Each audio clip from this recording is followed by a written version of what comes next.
Siap diamati. Dan ketika kamu makan dan ketika kamu minum, bukankah kamu makan dan minum untuk dirimu sendiri?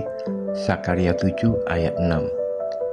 Dalam kesempatan lain dan masa yang lain pula, Paulus menulis kata-kata yang serupa. Jika engkau makan, atau jika engkau minum, atau jika engkau melakukan sesuatu yang lain, lakukanlah semuanya itu untuk kemuliaan Allah. 1 Korintus 10 ayat 31. Apakah Allah menaruh perhatian yang sedemikian telitinya sampai-sampai Ia melihat cara kita makan dan minum?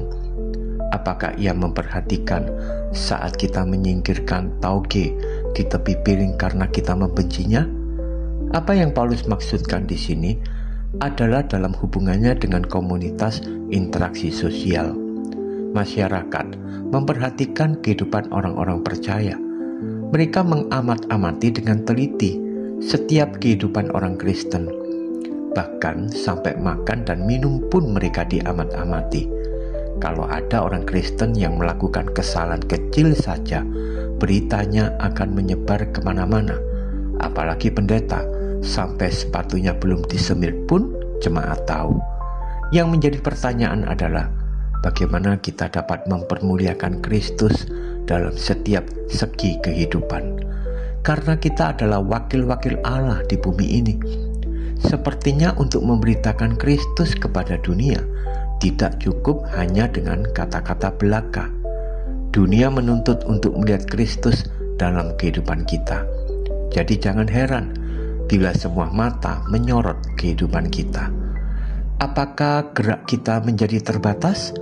Perlukah kita menjauhkan diri dari mereka? Apakah kita seperti para selebritis yang harus menghindarkan diri dari kejaran paparazzi? Anda tidak perlu takut. Justru seharusnya sikap kita adalah menunjukkan kepada mereka bahwa kita adalah terang dunia.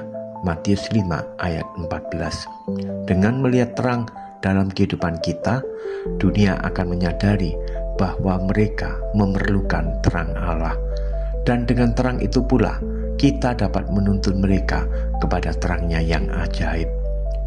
Suatu hari, seorang pelancong dari Inggris berjalan-jalan di Yerusalem dan mencoba menemukan seseorang yang mengerti bahasa Inggris dan Arab.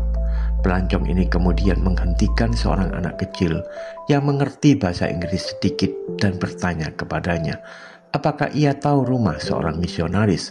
Sambil mengangkat wajahnya, ia berkata, apakah yang Tuhan maksudkan adalah seorang wanita yang tinggal dengan Allah? Cukuplah dapat ditangkap maksud perkataan anak kecil ini. Misionaris itu telah menerjemahkan pribadi Kristus dengan benar kepada penduduk setempat. Amin.